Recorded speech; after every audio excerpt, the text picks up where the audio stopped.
El día de hoy vamos a tener un seminario virtual titulado El manejo institucional de la crisis del COVID-19 y vamos a hablar sobre las experiencias con los sistemas nacionales de gestión de riesgo y de desastre en la región de las Américas y el Caribe.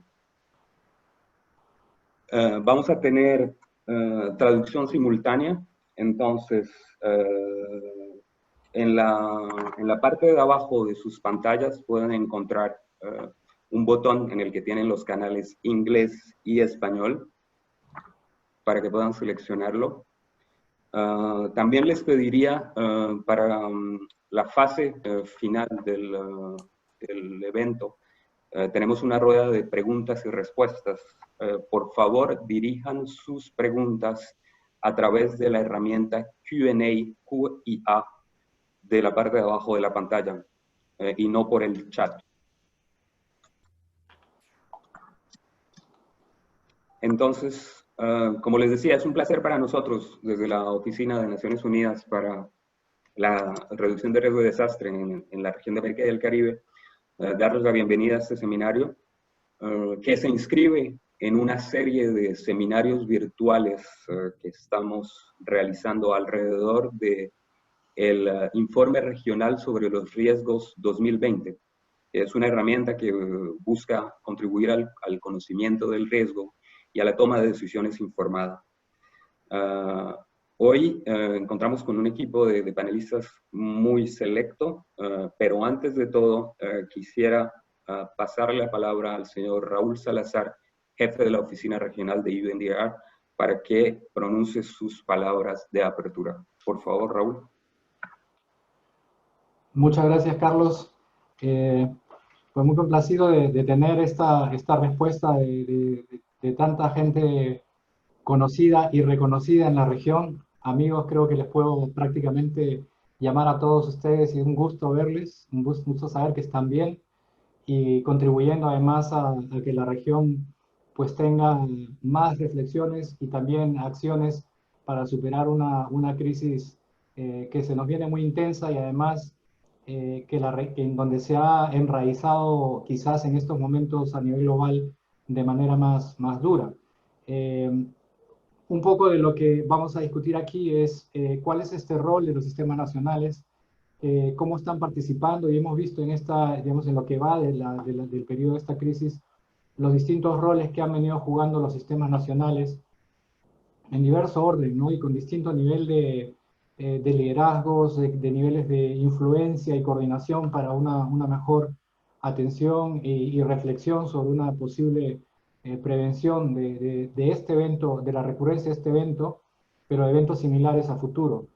Yo creo que a este momento los sistemas nacionales y la diferencia que se tiene de la intervención nos llaman realmente una reflexión en general sobre el sistema de gobernanza del riesgo, ¿no?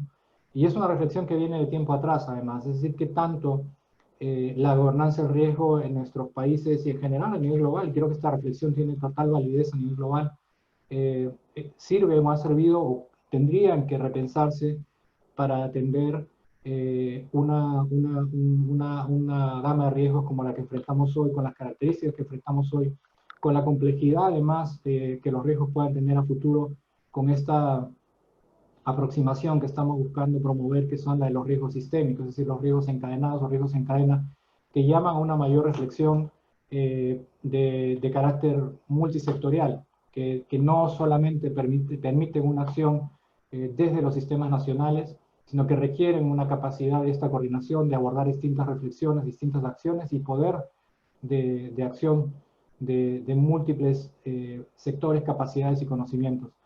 Nosotros tenemos como Oficina de Naciones Unidas para la Reducción de Riesgo de Desastres apoyar en el mandato del cumplimiento del marco de Sendai, y tenemos también que avanzar un poco en ayudar a los países a que avancen a esta meta de cumplimiento. Pero dar un apoyo efectivo en esta situación, en estos compromisos, llama también a esta reflexión. Es decir, una reflexión sobre lo que tenemos hoy, sobre la posibilidad de estos logros en un contexto de amenazas que es cada vez más compleja, y que requiere nuevas soluciones, nuevas ideas, nuevas propuestas. Y creo que esa es un poco la razón de tener esta reflexión con ustedes, con gente que ha estado no solamente vinculada al tema desde un ámbito académico, científico, sino que han sido gestores en su momento desde la política pública para abordar esos temas. Entonces, más que bienvenida las reflexiones que nos den ustedes ahora, más que bienvenida los lineamientos que den, no solamente útiles, como les decía, para la región. Yo creo que es una reflexión que a estos momentos se llama a nivel global y vamos a estar muy contentos de recibir estas reflexiones, estos aportes y tratar de sistematizarlos lo más pronto posible, como esta emergencia en este caso, como esta situación requiere. Muchísimas gracias nuevamente por su participación y adelante, Carlos, con las reflexiones. Muchas gracias, Raúl, por estas palabras de bienvenida. Es de verdad un honor contar con las personas que van a hablar el día de hoy. Y efectivamente la crisis del COVID ha generado todo un cuestionamiento sobre el rol de los sistemas nacionales y los sistemas regionales que apoyan la toma de decisiones y la gestión del riesgo en general. El día de hoy, entonces, estaremos teniendo un panel de discusión interactivo bajo este tema, el manejo institucional de la crisis y las experiencias nacionales y regionales.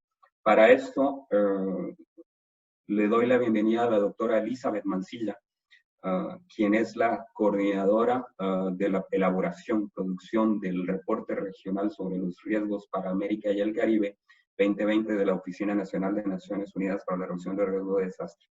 Bienvenida, doctora, y le cedo entonces el micrófono para que haga entonces la moderación de este panel interactivo.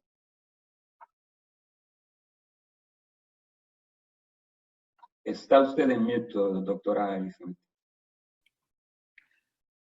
Gracias, buenos días a todos y sobre todo muchas gracias a los panelistas que tenemos aquí. Es un panel un poco raro porque deberían de estar aquí los titulares de los sistemas en activo, pero en realidad quisimos invitar a titulares de sistemas para que nos pudieran dar su visión un poco más amplia y a distancia de lo que está ocurriendo en el contexto de esta crisis del COVID-19. Hemos organizado un poco el panel con un par de presentaciones primero, de contexto más general. La primera va a estar a cargo de Alan Labelle y la segunda a cargo de Raquel Lectre. Y posteriormente vamos a pasar ya a lo que sería la intervención de los panelistas invitados. La dinámica va a ser un par de preguntas que nosotros les hicimos llegar con anticipación para enfocar el debate en las cosas más importantes.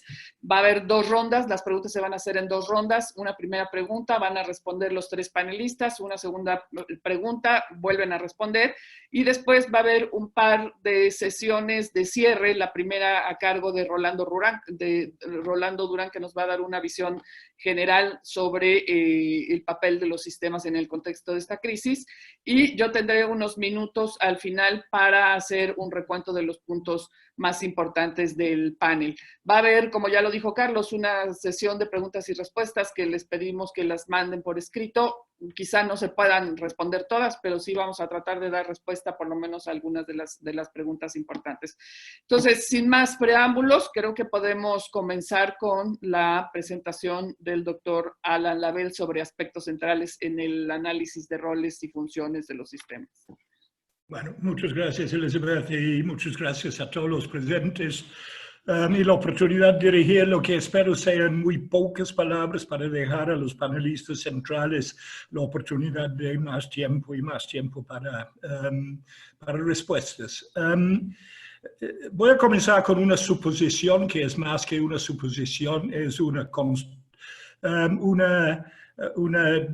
afirmación de que efectivamente COVID, el virus, las secuelas, es efectivamente un desastre. Y es un desastre porque obedece a los criterios de definición que hemos utilizado, utiliza y puede utilizar los conceptos aspectos base para comprenderlo, y de acuerdo con Sendai y la ampliación de las ideas sobre amenazas a considerarse, lo biótico, lo biológico está, y en consecuencia cae perfectamente bien en la noción de desastre, aceptando que en comparación con otros desastres puede haber grandes diferencias particulares, pero dentro de un tema genérico o un acercamiento genérico.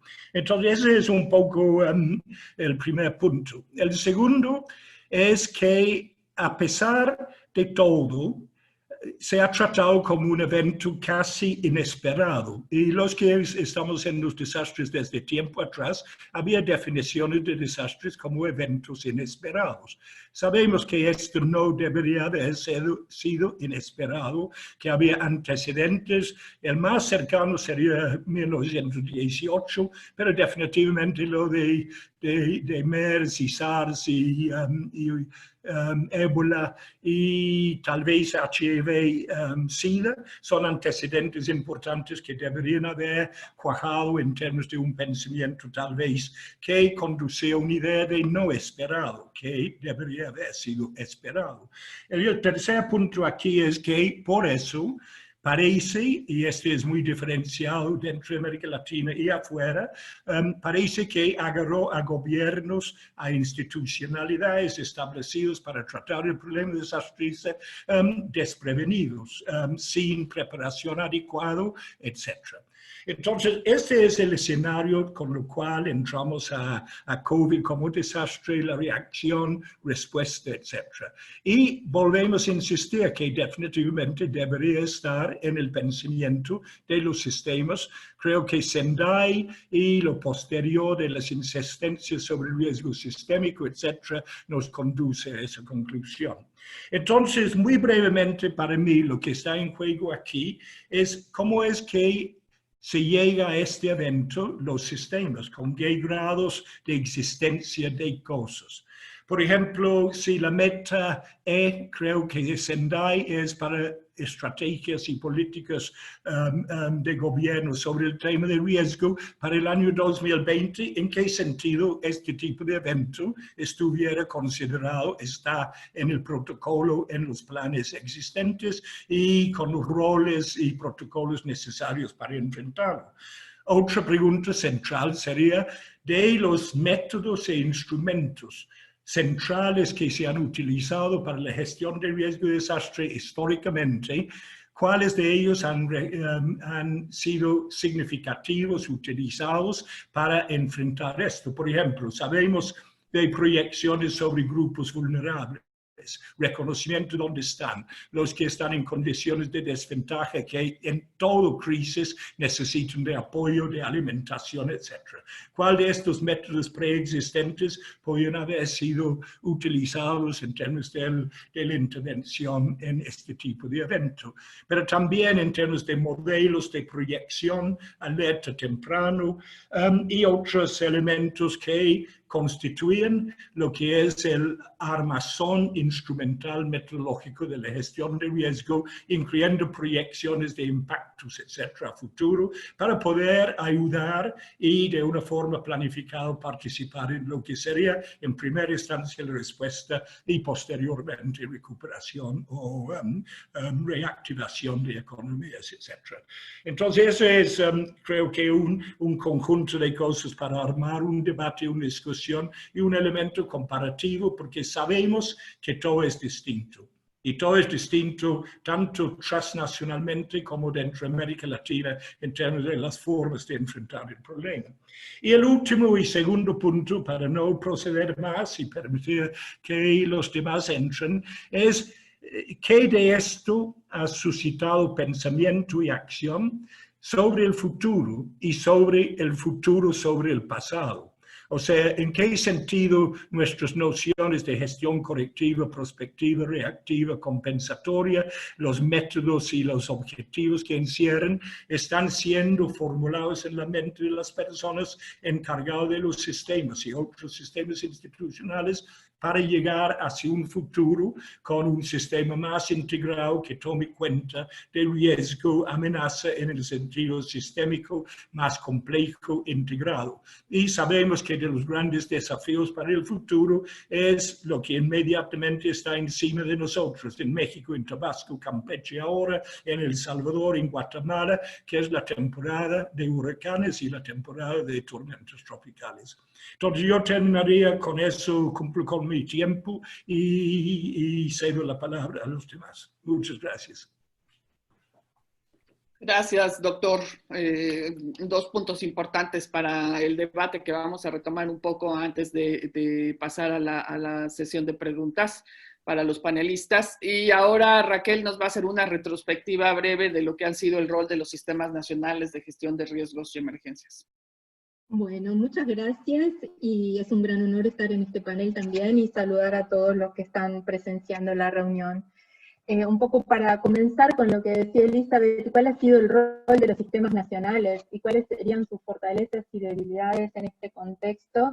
Quería mencionar inicialmente dos puntos, uno que mencionaba Alan acerca de que efectivamente se trata de un desastre, y el otro es que aún lo estamos transitando, por lo cual serán solamente algunos pensamientos en esta etapa en la que estamos. Por otro lado, para hacer un poquito mínimo de historia, solamente recordar que la mayoría de los sistemas nacionales de los países de la región se han creado en algunos casos o se han transformado en otros a partir de la ocurrencia de desastres, y que estos desastres han sido determinantes de esos procesos institucionales y normativos, ¿no? Y para recordar algunos nada más, el sismo de México y la tragedia de Armero del año 85, o las erupciones volcánicas de los años 60 en Costa Rica, y más recientemente el terremoto de 2010 en Chile, fueron procesos clave que fueron definiendo las configuraciones actuales, ¿no?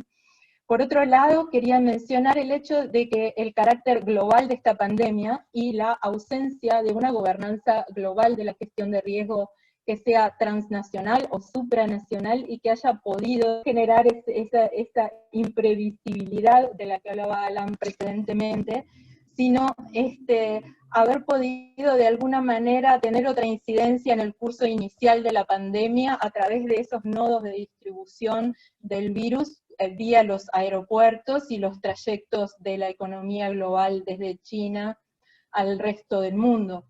Y en particular en nuestra región, que destacar el ingreso justamente a través de los nodos como el hub de Panamá o las ciudades que están más conectadas a esas economías mundiales como San Pablo o México. Sin embargo, al no haber esta gobernanza transnacional o transfronteriza, suceden cosas como que en otros marcos, como el del derecho internacional humanitario, no estarían de repente permitidas, así como tenemos obligación de dar asistencia, no hay nada que haya impedido, por ejemplo, los contingentes de deportados aún contagiados que ingresaron desde Estados Unidos, fundamentalmente a los países de Centroamérica. Y ese es un tema a tener en claro. Por otro lado, justamente lo que quería decir es que las respuestas no son iguales en todos los países de la región, y si fueran iguales tendrían efectos desiguales, porque tratándose de una crisis multifacética como esta, que podríamos decir secuencial o en cascada o sistémica, pero finalmente de efectos concatenados, está claro que las condiciones previas quedan expresadas, y que en este escenario el resultado de las decisiones y acciones que construyeron socialmente la vulnerabilidad quedan totalmente visibilizadas en forma simultánea en toda la región.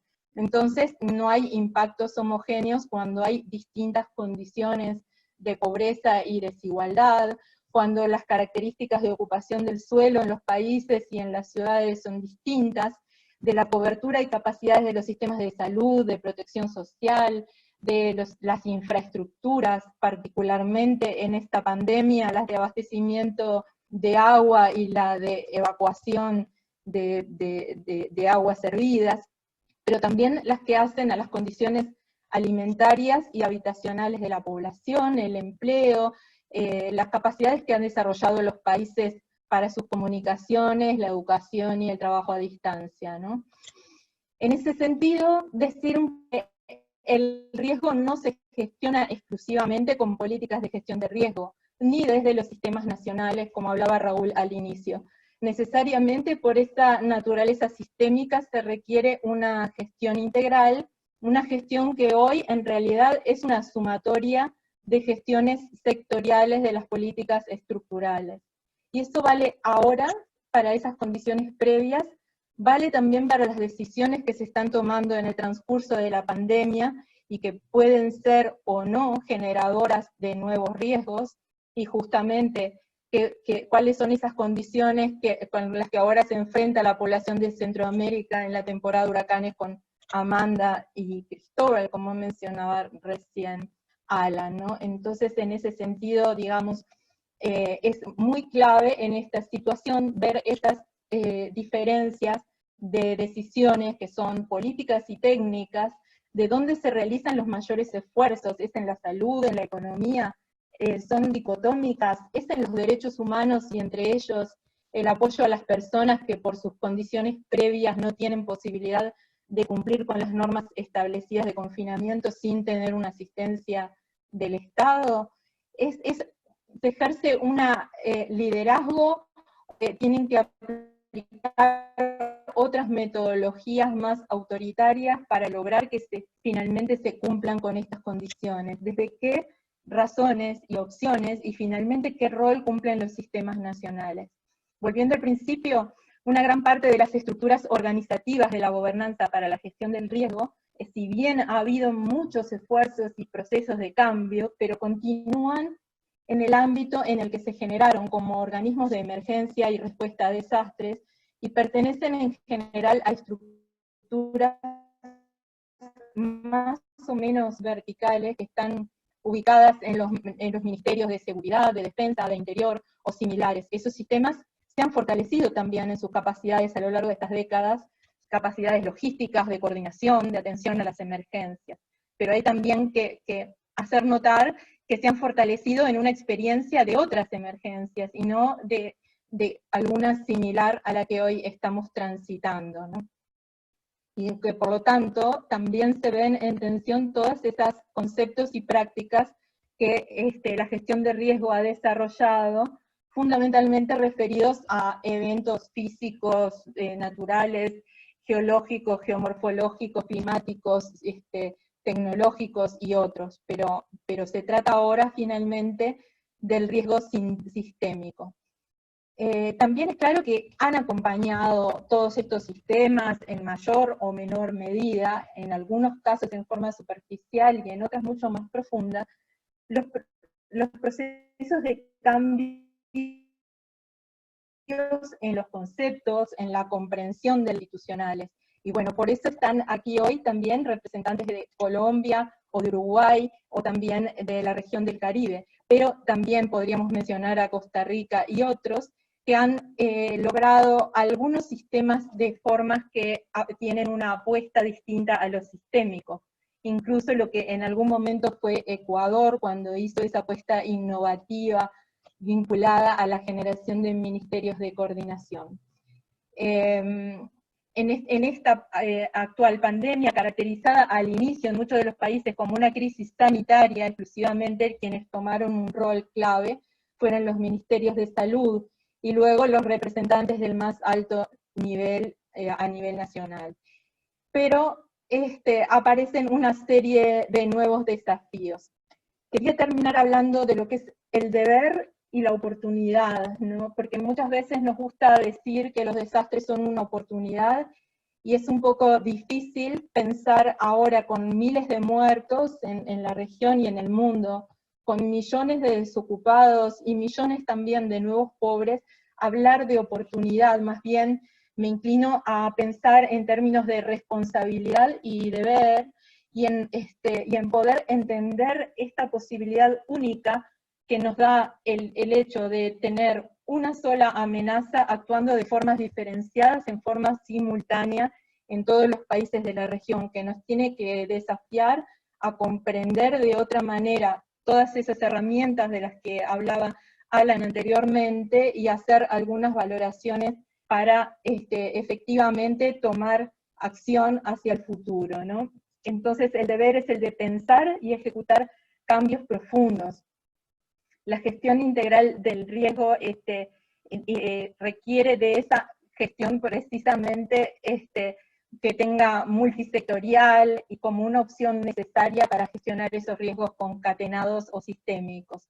Y por lo tanto, transitar en nuevas opciones. Quizás esa transformación pase por una interconexión de trayectorias sectoriales paralelas para alcanzar estructuras sistémicas más, para lo cual estos países que ya tienen un germen de sistemas más avanzado tengan una oportunidad más rápida de reconvertirse a una estructura más bien de tipo vegetal, horizontal, rizomática, que pueda generar intersecciones y vínculos con otras estructuras de forma más fácil.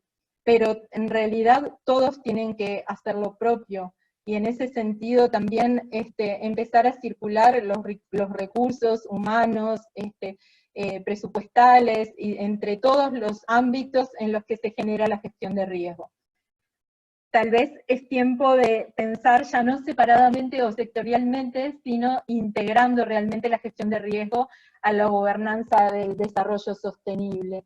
Y por último, al menos preguntarnos si no será también el momento de abrir el espacio e integrar otras formas contemporáneas de participar con otros actores, reconociendo las culturas y contextos, recoger todas las formas colaborativas y asociativas de organizarse, desde el activismo urbano, las experiencias sindicales, las del cooperativismo, las de los movimientos indígenas, o las reivindicaciones genuinas del medio ambiente, y también el activismo feminista, que ha tenido una incidencia importante en estos últimos años, y junto a todas las experiencias más tradicionales de los sistemas nacionales, generar algo nuevo y distinto, que sea con la gente y no para la gente, cumpliendo con el lema de la Agenda 2030, finalmente, de no dejar a nadie atrás.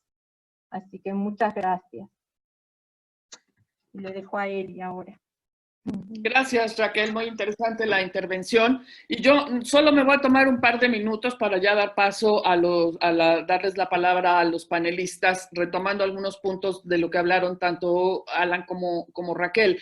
Yo creo que este webinar tiene como objetivo, y en parte ese es el interés de haber invitado a panelistas que fueron titulares de sistemas nacionales, o en el caso de Ronald, de una organización de tipo regional, es para buscar una visión un poco más objetiva, distanciada de lo que es la crisis actual y la emergencia actual que se está viviendo. O sea, el problema con los sistemas, desde una perspectiva amplia, y creo que mucha gente coincide en este tipo de enfoques, es que en primer lugar los sistemas no han actuado como sistemas, no funcionan como sistemas en la práctica, más allá de que han tratado de ir modernizando su quehacer, o por lo menos en el nombre de la institución, sino que nunca han dejado o nunca han podido trascender hacia instituciones que se encarguen realmente de lo que son acciones de reducción de riesgo. Y me estoy refiriendo específicamente a atacar lo que se conoce como factores subyacentes del riesgo. A mí me queda muy difícil comprender que puede haber una sola institución que se encargue de atender emergencias y que además se encargue de reducir los factores subyacentes del riesgo que tienen que ver con problemas estructurales de un sistema económico. O sea, creo que no es una institución la que tiene que encargarse de eso, y tampoco es un sistema sectorial el que quizá podría incidir en ese tipo de políticas. La práctica nos dice que los sistemas de gestión de riesgo que además no es una discusión ociosa, porque justamente la gran parte de las políticas de gestión de riesgo que se han implementado desde hace 30 años han recaído en este tipo de organizaciones institucionales. Pero en la práctica, y creo que eso Rolando lo va a dejar muy claro en su intervención al final, se han constituido como sistemas de atención de emergencias, de preparativos de atención de emergencias, ¿no? Donde la palabra sistema se refiere más a una cuestión de coordinación de respuesta ante una emergencia, pero creo que es poco lo que se ha podido avanzar en el campo de la reducción de riesgo como tal. Y bueno, para eso están las evidencias de que las pérdidas y el número de muertos aumentan todos los días y los desastres aumentan todos los días. Creo que no se necesita más evidencia, ¿no? Entonces, aquí el debate creo que se centra en dos cuestiones básicas. Uno, ¿cómo han participado los sistemas en la crisis del COVID-19? Que al parecer han encontrado muchas dificultades para poder introducirse en el manejo o poder participar en el manejo de esta crisis. Y la segunda es si realmente tenemos que replantearnos la actividad de estos sistemas. O sea, quizá una vía sea realmente darles fortaleza en lo que es su actividad esencial, que es, digamos, la atención de emergencias, los preparativos, y que sean eficientes en el sentido de atender emergencias, y la otra es buscar nuevos interlocutores a un nivel mucho más amplio y que efectivamente estén vinculados con las cuestiones del desarrollo, como lo decía Raquel, pero que sean interlocutores distintos, ¿no? O sea, ese sería, digamos, las dos rutas que tomaría el debate en función de las preguntas que tenemos preparadas. Entonces, sin más preámbulos, creo que podríamos pasar a la primera pregunta. Yo sugiero que respondan primero Omar Darío y Fernando con la visión, digamos, que tuvieron de sistemas nacionales, y que después Ronald nos dé la visión más regional de lo que ha sido el manejo de esta crisis por parte de este tipo de instituciones. Entonces, la primera pregunta sería, desde su perspectiva, ¿cuál ha sido el papel de los sistemas nacionales de gestión del riesgo de desastres en el contexto de la crisis del COVID-19 en la región? Pues quizá podríamos empezar con Fernando. Muy bien, con gusto. Omar había desmuteado, así que calculé que Omar se lanzaba, pero arrancamos. Bueno, primero que nada, a mí me parece importante reconocer que en esta introducción se han colocado los grandes hitos sobre los que nos tenemos que apoyar para esta reflexión. Y yo comparto plenamente que estamos enfrentando un desastre. Pero un desastre que no está definido desde cada país, sino que es un desastre a nivel global. Y que los impactos de este desastre y las maneras de gestionar este desastre han sido distintas dependiendo de las realidades en cada contexto.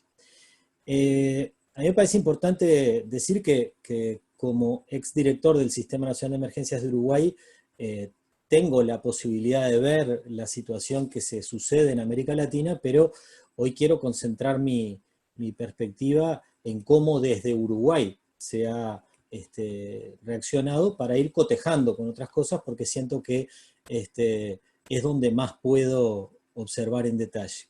Y yo creo que en Uruguay el Sistema Nacional de Emergencias ha tenido tres roles principales. Por un lado, un rol de paraguas. En realidad el sistema ha sido como el paraguas político para la toma de decisiones. Y el sistema tiene definido, es un sistema cuya dirección es el Poder Ejecutivo en su conjunto, y que tiene un órgano de toma de decisiones, que es la Junta Nacional de Emergencia y Reducción de Riesgos, que cuando se sucede un desastre es quien debe conducir la respuesta en la emergencia. Entonces, el paraguas político de la respuesta en la emergencia ha sido el Sistema Nacional de Emergencias, casi sin importar desde qué actor surja o qué actor sea el que se movilice en la respuesta. Si bien quien ha conducido en términos sanitarios la respuesta a nivel nacional es el Ministerio de Salud Pública, lo hace desde el Sistema Nacional de Emergencias. Si bien el Sistema Nacional de Emergencias ha contado con la asesoría científica de un comité de expertos, en realidad asesora al gobierno para la toma de decisiones en el marco del Sistema Nacional de Emergencias. Entonces, el primer elemento es haber sido el paraguas político, ¿no? El segundo elemento para mí es que ha sido el canal de transmisión de la información oficial. Un elemento sustantivo en cualquier respuesta a una emergencia es justamente que la información sea por canales únicos, porque como mínimo para reducir el impacto que una emergencia tiene, hay que generar una única voz que vaya transmitiendo cuáles son las condiciones en las que se está y cuáles son las precauciones que se debe tener. Y en ese sentido, todos los ministerios, empezando por el propio Ministerio de Salud Pública, han trabajado en favor de fortalecer una voz conjunta como sistema de emergencia. Y el tercero ha sido el de ser el articulador tanto de la operativa desplegada como desinfección de centros educativos, facilitador de entrega de implementos, estrategia de control de fronteras, unidad de testeo móvil, entre otras cosas, como de la articulación de los protocolos de retornos, digamos, por cada rama de actividad. Y entonces, toda vez que una rama de actividad es habilitada para reiniciar sus funciones, su funcionamiento, se hace en el contexto de un acuerdo de trabajo con el Sistema Nacional de Emergencias respecto a cuál debería ser el protocolo de retorno. Pasó con la construcción, con los centros educativos, con los trabajadores del Estado. Entonces, ha tenido sí papeles relevantes en el contexto de esta emergencia el Sistema Nacional de Emergencias de Uruguay. Ahora, no es perfecto. Está claro que el sistema no es perfecto y también está claro que si bien en Uruguay el SINAE ha cumplido estos roles, tiene validez la afirmación de que en la región muchos de estos sistemas no son sistemas, sino que son organismos sectoriales, que muchas de las instituciones en la región no gestionan riesgos, sino que gestionan respuesta ante la emergencia.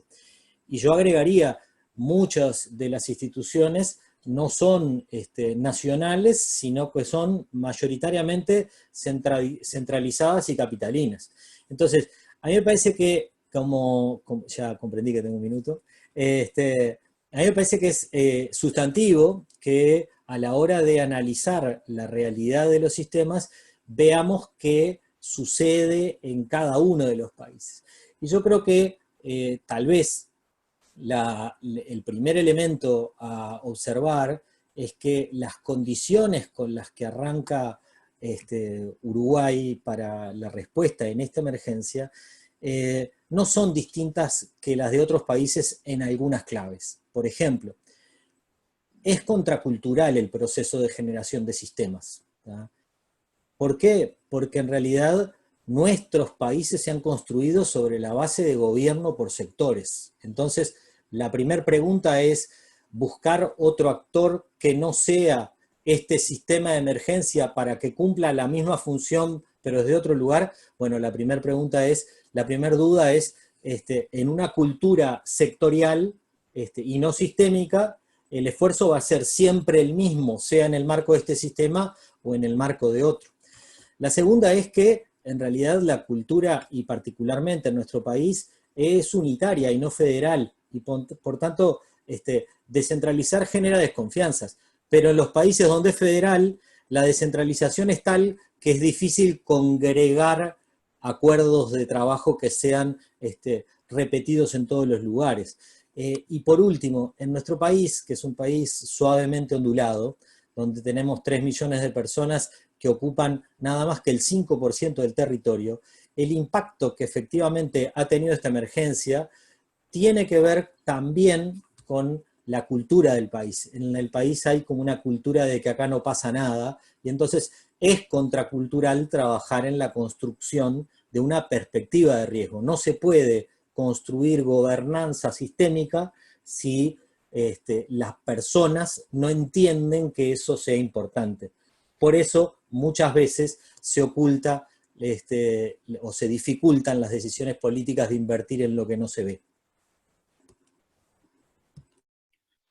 Gracias, Fernando. Antes de pasarle la palabra a Omar Darío, le recuerdo al público que las preguntas las pongan en la herramienta de preguntas y respuestas, por favor, y no en el chat, porque es donde las están concentrando los compañeros. Gracias, Omar. Darío, por favor.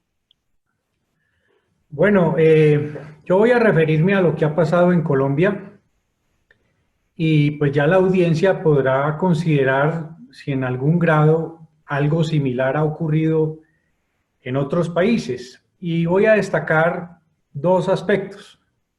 El primer aspecto es que a pesar de que las pandemias hacen parte de los eventos cubiertos por la actual legislación, que establece instrumentos, instancias y recursos, como el mismo Sistema Nacional de Gestión del Riesgo de Desastres, el Consejo Nacional de Gestión del Riesgo de Desastres, la Unidad Nacional de Gestión del Riesgo de Desastres, y bueno, el Fondo Nacional, el Plan Nacional, la Estrategia para Emergencias, y todos los diversos planes, comités, comisiones del ámbito departamental y municipal.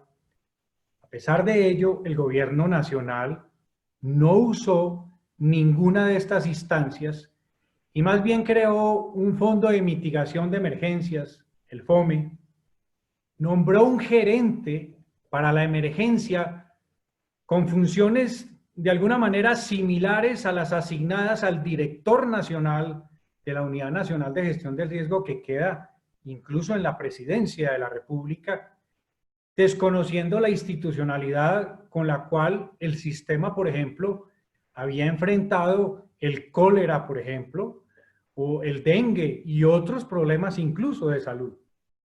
El gobierno nacional declaró la emergencia sanitaria al principio y luego saltó al estado de emergencia económica, social y ecológica a la luz del artículo 215 de la Constitución de este país y pues digamos que no activó nada desde la perspectiva de la legislación existente de la gestión del riesgo.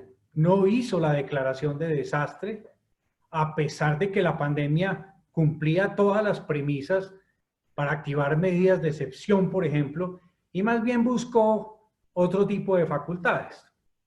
Ahora, esto derivó obviamente en un desconcierto, en una extrañeza e incluso en una crítica de muchas instancias. Muchos hicieron críticas, los mismos hasta funcionarios de las instituciones, y entre ellas pues se destaca la crítica hecha por la Sociedad Colombiana de Gestión del Riesgo de Desastres, que agrupa muchas de estas personas de las instituciones, de la academia, de la consultoría, que señaló que las medidas debieron haberse tomado con anticipación y no solamente para responder a hechos cumplidos. En resumen, la figura del sistema fue ignorada y en parte esa decisión del gobierno nacional se debió a que esa figura del sistema brilló por su ausencia, por su marasmo, porque los expertos de la gestión del riesgo se quedaron como pasmados, no demostraron experticia, iniciativas y liderazgo, y se concluyó que el sistema era una burocracia más. Los dirigentes políticos de turno siguieron adelante con sus nuevos asesores y esto ha ilustrado una especie de sequía intelectual. En cierta forma ha desnudado la inoperancia y el agotamiento de un discurso inefectivo que se ha agotado.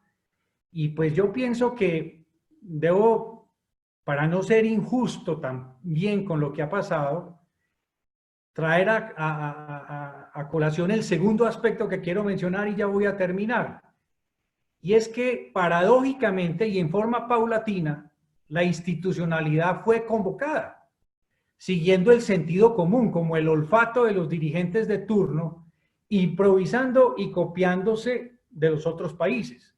El presidente y los ministros, no solo el de salud, todos los ministros, el de Interior, Transporte, Vivienda y Servicios Públicos, Hacienda, Trabajo, Educación, Industria y Comercio, terminaron a la final conformando en la práctica el Consejo Nacional de Gestión del Riesgo de Desastres. Los vemos por televisión muy a menudo en la mesa ya con el presidente, todos los ministros.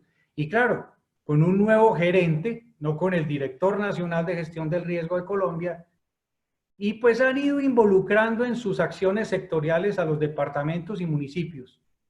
Y entonces, en conclusión, pues, en términos prácticos, el sistema ha funcionado, incluso con cierta integralidad, pero no de una manera formal y de una manera apropiada desde mi perspectiva. Gracias, Omar Darío. Le pasamos la palabra a Ronald, por favor. Thank you very much. It was quite interesting listening to my colleagues who spoke before. Certainly, while I will give a regional reflection, the Caribbean experience very much represented that of Colombia in some countries, and also of our colleague Fernando and what he spoke to in his case, given the variability in size and jurisdiction. I'm going to talk about a regional level, but before I do so, I want to reflect quickly on the role of national offices, because we see them also as being proactive advisors to the government on the legislation and how that legislation could be used. And if we take the perspective of Alan and Raquel, which we agree, it's a disaster, and most of the countries utilize the national emergency management legislation to essentially advance on their planning. They're also supposed to actively activate the pandemic plans. Now, the question is what quality of plans they had and whether those plans spoke to a whole of government approach. And that would have impacted very much on how they would have sought to whether they are a leader in the coordination process or they were passengers on a process for coordinating these emergencies. But I think more importantly, one of the fundamental rules that was missing and that was required for the emergency management agencies was to lead on the scenario planning exercise, to look at the issues related to vulnerability and the inequalities, etc., and to determine what type of impacts could occur within their various jurisdictions, not only for the COVID crisis, but also looking at a multi-hazard context where they were facing potential droughts and then later into extreme rainfall and hurricane events. So there were clear rules for the national emergency management agencies to play.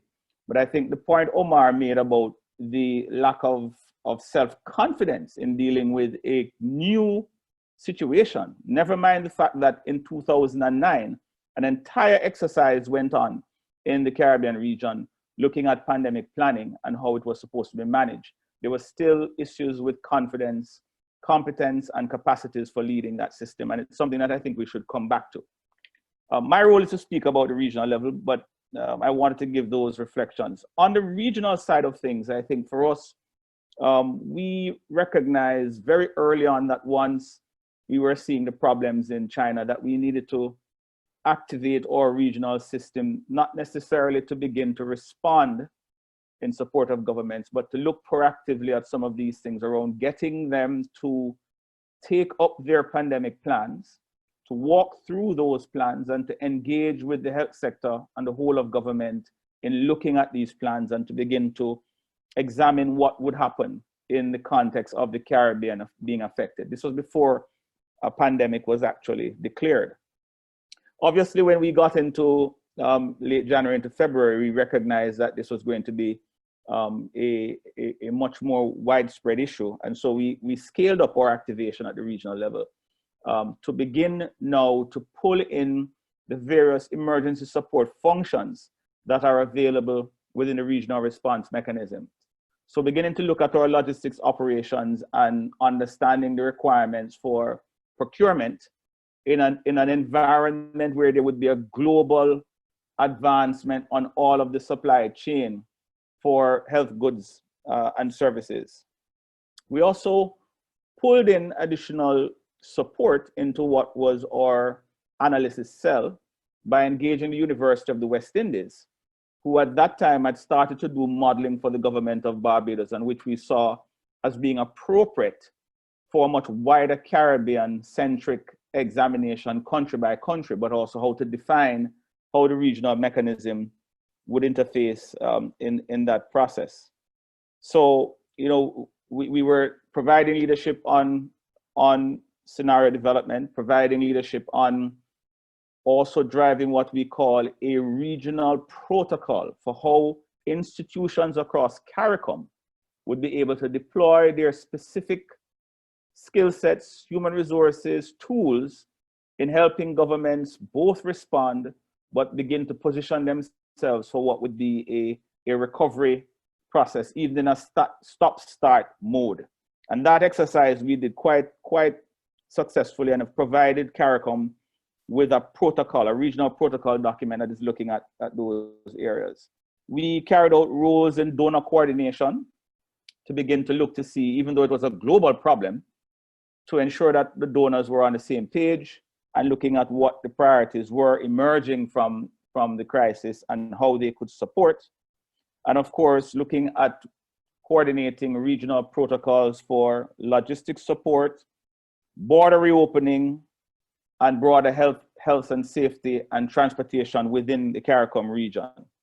But behind that, we also conducted readiness assessments of the 18 Caribbean countries to look at where they were in relation to a COVID crisis within a hurricane context, or a hurricane happening, or a tropical storm happening within a COVID crisis.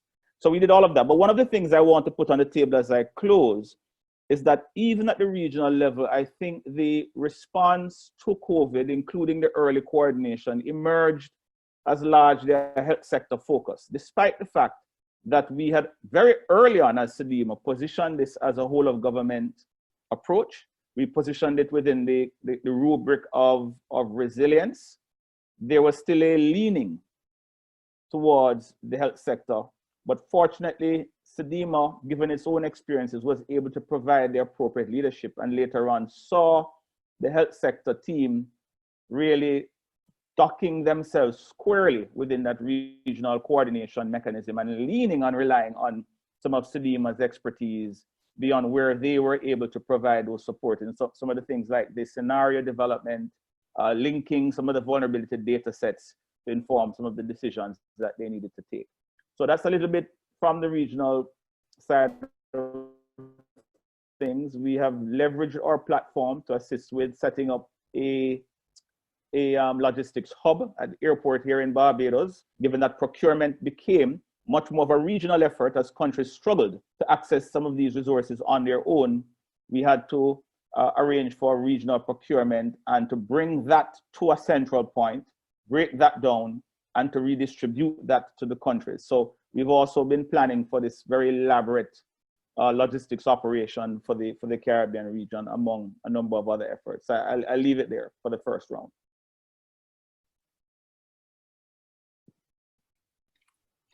Gracias, Ronald. Muy interesante. Creo que en el Caribe queda claro que sí hay una estructura mucho más consistente sobre sistema, pero bueno, eso ya lo retomaremos al final de la participación.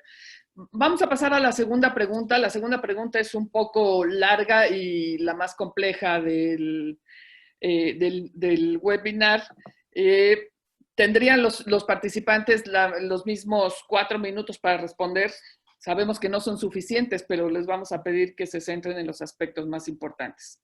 La pregunta es, a partir de la evidencia disponible sobre el aumento del riesgo y las pérdidas por desastres, ¿debe replantearse el rol de los sistemas nacionales hacia el fortalecimiento de su capacidad para la preparación y atención de emergencias, que ha sido su actividad esencial en la actualidad, es decir, la gestión reactiva, y buscar otros interlocutores nacionales estratégicos del más alto nivel para conducir e influir en la reducción o prevención de los factores subyacentes del riesgo y los procesos de recuperación post-desastre, o debe insistirse en que estos sistemas institucionales son los adecuados para atender el desastre, la recuperación y la reducción del riesgo que lo precede?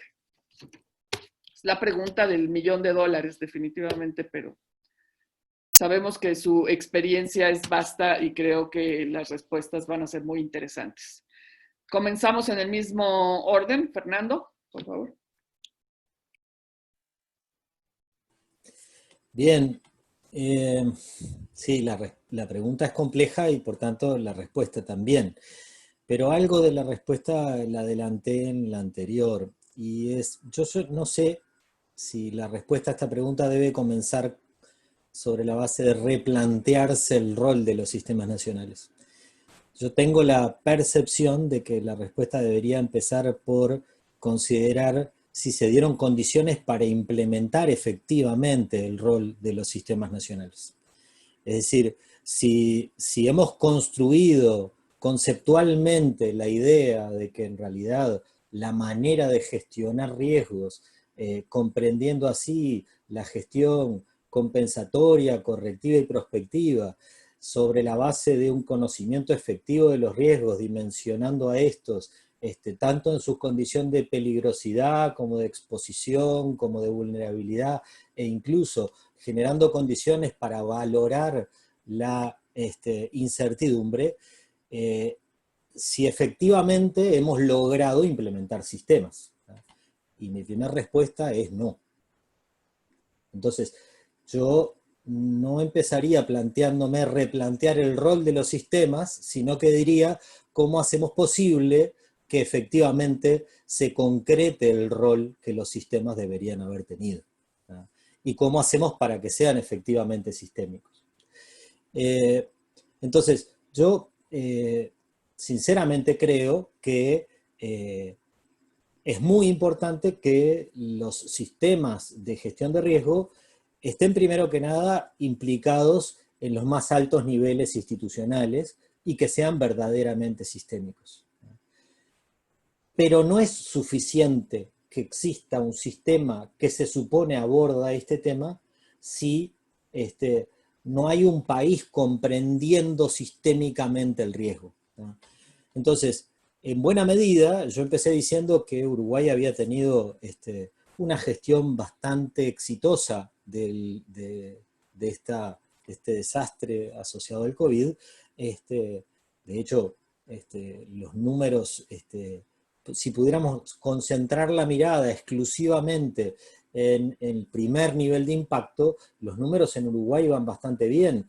Si los miramos en el segundo nivel de impacto, en el impacto en los sistemas de salud, los números están aún mejor, porque jamás se vieron superadas las capacidades nacionales de responder ante el desarrollo de la pandemia. Ahora, si miramos los terceros niveles, sí, ahí tenemos algunos impactos sustantivos, dada la dinámica económica y demás, pero también tenemos condiciones que hacen que Uruguay pueda afrontar bien esta emergencia. Y en realidad yo creo que ahí está la mayor clave. Tiene que ver con el hecho de que no hay sistema de gestión de riesgos nacionales capaz de suplir o capaz de conducir a un proceso de desarrollo incompleto, ¿tá? Si no tenemos países que se piensan desde una perspectiva de desarrollo integradora y generadora de reducción en la vulnerabilidad en la población, reducción en la vulnerabilidad económica, que observe las condiciones de exposición, que sea capaz de analizar adecuadamente sus riesgos para poder tomar precaución, para poder trasladar esos riesgos a seguros cuando no haya capacidad de sostenerlos. ¿Tá? Es decir, efectivamente no es posible concebir un sistema si no está incrustado en un país que comprende sistémicamente el riesgo asociado a su desarrollo.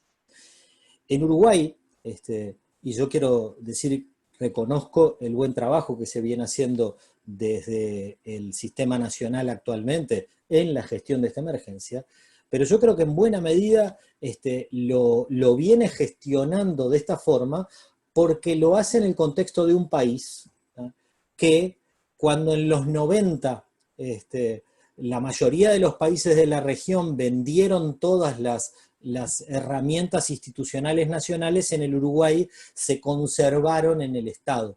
Y en un tiempo en el que todos salieron a reclamarle al Estado que fuese el conductor de este barco, en Uruguay seguíamos siendo dueños del agua, de la luz, de la conectividad. Tenemos todavía nuestros bancos que son nacionales para asegurarnos, tenemos un sistema de previsión social capaz de sostener a las personas en condición de mayor vulnerabilidad, tenemos efectivamente una economía que tiene 16 años de crecimiento ininterrumpido, sí, con problemas fiscales, pero robusta, un sistema de previsión social que, como decía, sostiene a trabajadores y a la población más vulnerable. Tenemos un sistema de salud fuerte que no se vio nunca desbordado y que además es universal, ¿tá? Y que efectivamente llega a la mayoría de la población con condiciones de gratuidad o de muy bajos costos, ¿tá? Y tenemos un sistema educativo universal que rápidamente se adaptó, ¿tá?, a la formación a distancia, porque cuenta con un plan Ceibal que tiene una computadora por niño y tiene un sistema de conectividad muy... Entonces, no podemos mirar a los sistemas nacionales fuera de las naciones. No podemos comprender a los sistemas nacionales como aquellos que hemos logrado construir, que siguen siendo sectoriales y solo de respuesta. Yo creo que la respuesta es, no deberíamos proponernos un nuevo sistema nacional por fuera de los sistemas nacionales. Con generar buenas condiciones para que los sistemas nacionales verdaderamente hagan aquello que se supone deben hacer, estaríamos en mejores condiciones. Gracias, Fernando. Muy interesante el enfoque. Omar Darío, por favor. Bueno, yo diría que no todos los sistemas han sido concebidos para llevar a cabo la gestión de manera integral. Y los que sí han sido concebidos de esa manera, puede ser que sea el caso del sistema en Colombia, ilustran claramente que una cosa es la teoría, el marco conceptual e institucional y su legislación, y otra cosa es la forma de llevar a cabo la gestión y su efectividad. Pienso que los sistemas no solo no han involucrado a otros interlocutores y tomadores de decisiones claves, sino que la gestión del riesgo de desastres se ha ido convirtiendo en una especie de nuevo sector, altamente burocratizado, que no es más que la negación de esa esperada interdisciplinaridad, descentralización y visión multisectorial que se ha promovido en el proceso de actualización, modernización y armonización de estos sistemas nacionales en los últimos años. Paulatinamente, la gestión del riesgo de desastres se ha convertido, y lo debo decir como una crítica, en un modus vivendi y en otro business as usual. Hay muchos casos donde hay una alta burocratización y, perdón, pero incompetencia institucional y falta de innovación.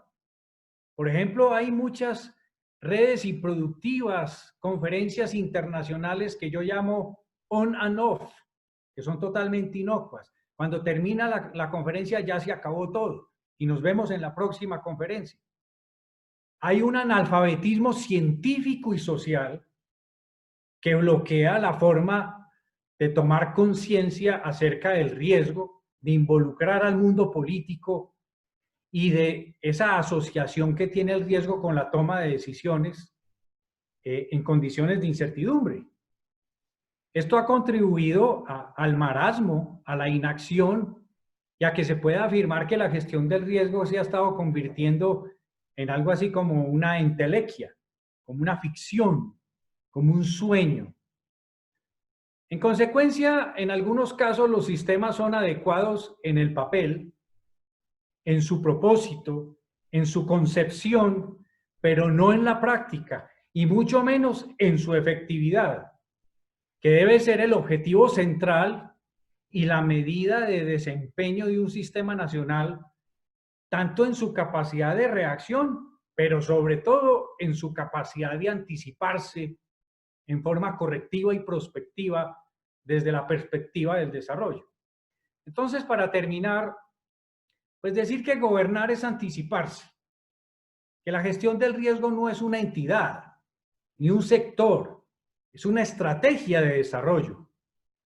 El riesgo es el común denominador de las diferentes modalidades de la gestión del desarrollo, como la gestión ambiental, como la gestión del territorio, la gestión de la resiliencia, de la sostenibilidad, de la adaptación al cambio climático. Y para decidir hay que medir. Y lo que no es dimensionado no puede ser administrado. La gestión del riesgo significa vincular la evaluación y la percepción del riesgo con las acciones de reducción del riesgo de manera intrincada. Y eso ha sido totalmente evidente en el caso de la pandemia. En conclusión, yo sí creo que, sin ser injustos, tenemos que abogar por una catarsis, una nueva reflexión, porque esa gobernanza del desarrollo, cuando tiene una imagen objetivo que es reducción del riesgo, es lo que debería ser un sistema nacional, un sistema integral de gestión del riesgo de desastres. Gracias, Omar, Dario. Ronan? All right, I think my colleagues have said some quite profound things, so I will answer very briefly this very long question. I think the first part of your question is something that I firmly believe in, having worked at the national level and grown through the system now internationally. Yes, national systems should be retooled to delivering stronger services for preparedness and response. And you would have heard Fernando walk through the corrective, prospective, and of course the reactive, which is where I think the national emergency management systems sit. I've long thought that the mechanism for dealing with the other issues around prevention or mitigation or towards resilience needs to be situated elsewhere, in as much as those functions for corrective and prospective risk management sits elsewhere in government. And I will buttress that by this one comment. And here I've made a note to myself that risk reduction proactively occurs when development is done well, right? When development is done well, risk management, risk reduction, so to speak, proactively occurs. And also when the day-to-day operations of society is equitable, just, and appropriately regulated and resourced. So I think if we are seeing within government, you know, the systems of governments that are called on to plan properly and to regulate development properly, then we will see a much more systemic approach to dealing with the challenges we're facing today. And so I do believe that, you know, the wider role of prevention or even moving towards a resilience agenda sits squarely in the responsibilities of other areas of government. I think there is a big issue around understanding the role that the political economy is playing in that particular process around what decisions get made, when, by whom, and why. So I will leave my comments to that last very extensive question in that way, supporting the other points made by my colleagues who spoke before me.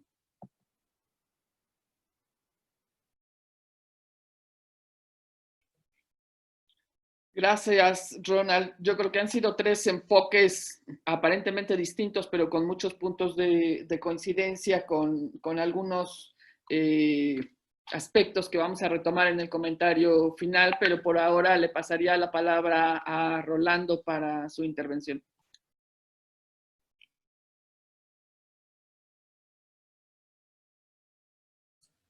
Muchas gracias. Bueno, creo que las preguntas revelan una serie de factores que nos venían preocupando desde antes. No son, digamos, no son preguntas nuevas. ¿Son eficientes o no son eficientes los sistemas? ¿Funciona o no funcionan los centros de operaciones de emergencia, etcétera? Son cosas que ya veníamos viendo desde mucho antes. Y para las cuales algunas respuestas ya venían surgiendo. Antes de entrar en un análisis de esas respuestas, creo que es interesante señalar algunas particularidades. Los procedimientos de atención de crisis siguen siendo los mismos, sea para una pandemia, sea para un desastre o para una explosión. Es lo que antes llamábamos el C3, el comando, control y comunicaciones. Cuando yo veo la gestión de esta pandemia en diferentes países, me encuentro con que lo que se sigue aplicando son esos mismos mecanismos, esa misma metodología. Perdón. Entonces, cuando uno se pregunta quién debería de estar actuando, la pregunta para mí es, ¿estos métodos quién debería de estar aplicándolos? Y nos damos cuenta que lo que cambia en realidad, de acuerdo al disparador que activó esa crisis, es quién tiene la responsabilidad de coordinarla. Pero, de nuevo, la naturaleza de esos procedimientos sigue siendo la misma. Bueno, el C3 ha cambiado a C4, C5, etc. Pero yo diría que en el fondo sigue siendo igual. ¿Qué revela esto?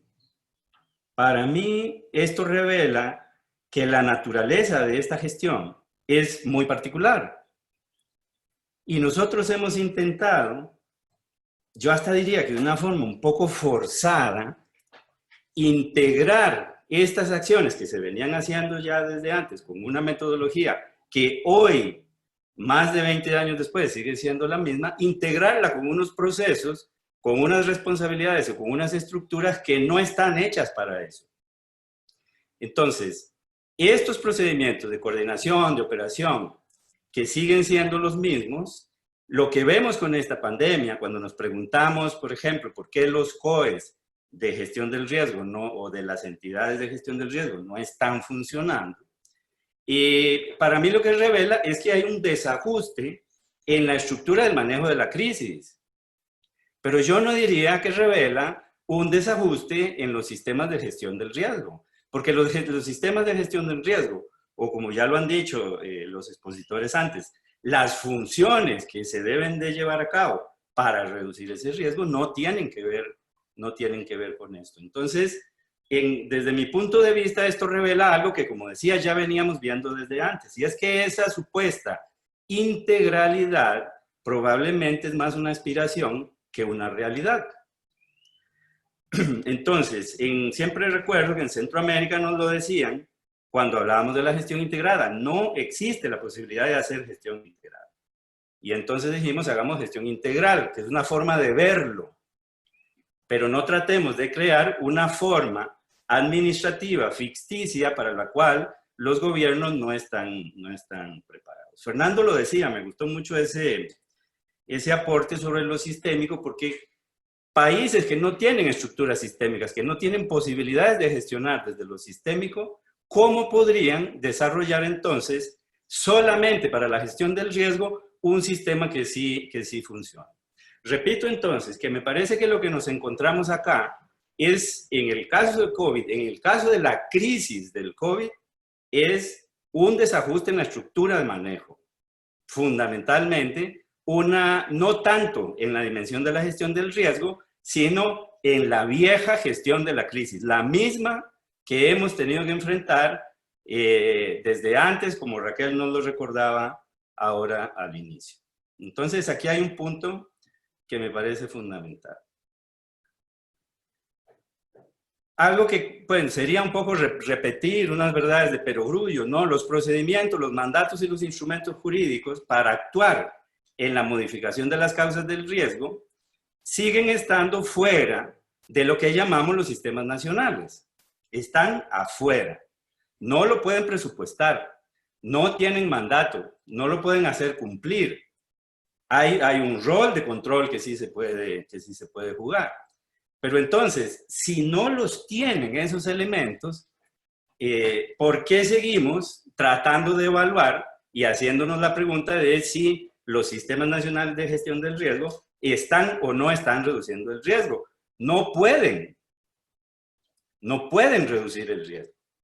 Entonces, ¿a dónde deberíamos, pienso yo, y lo pienso ahora escuchando todas las intervenciones, qué es lo que deberíamos evaluar? ¿Vale la pena realmente evaluar esa estrategia? ¿O lo que tenemos que evaluar es el Plan Nacional de Desarrollo? Y ver de qué manera sí se introdujo esta dimensión del problema en los instrumentos de gestión, en los instrumentos políticos que pueden actuar efectivamente. COVID-19 entonces es un momento de mucha reflexión. Para mí es, además de todo lo dramático, es como un momento para revernos, ¿no? Para ver qué es lo que venimos haciendo.